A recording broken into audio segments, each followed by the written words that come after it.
Outside Bethlehem's hospital earlier this month, Ismail Hawaja sat sick with grief.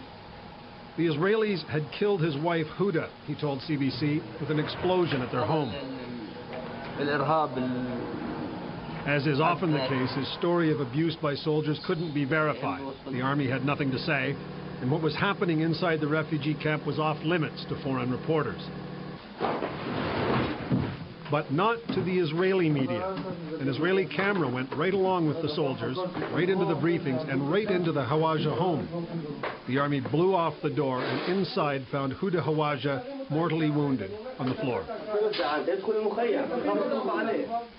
Ismail Hawaja clearly thought at that point his wife would live.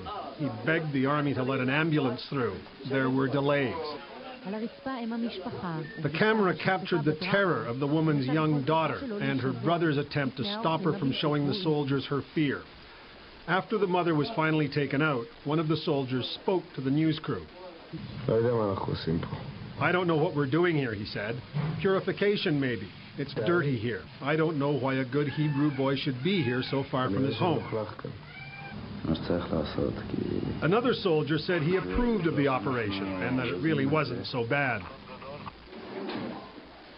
The soldiers then tore the house apart, evidently looking for weapons.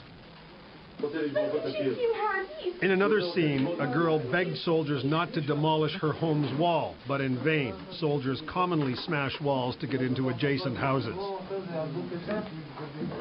This tape was actually not supposed to be aired. The arrangement is this. All three networks here agree that if the army doesn't like what's filmed, the footage is never broadcast. In this case, the army decided this tape was too embarrassing, too damaging, so it ordered it shelved.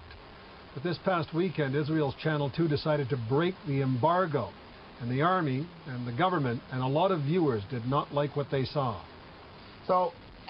This Israeli official, who strongly condemns Palestinian censorship, had this to say. I would have expected, a little bit more, I would call it self-censorship on the part of the Israeli media. Israel's second biggest newspaper splashed it all over page 1 today under the headline, "Gaffe." The army, after trying to suppress distribution of the pictures, expressed contrition for its soldiers' actions. Our action is so difficult to be done that it's, I would say, to the extremities of acceptance. And regarding the delay in evacuating Huda Hawaja, the army said this. It's a mistake. Neil MacDonald, CBC News, Jerusalem.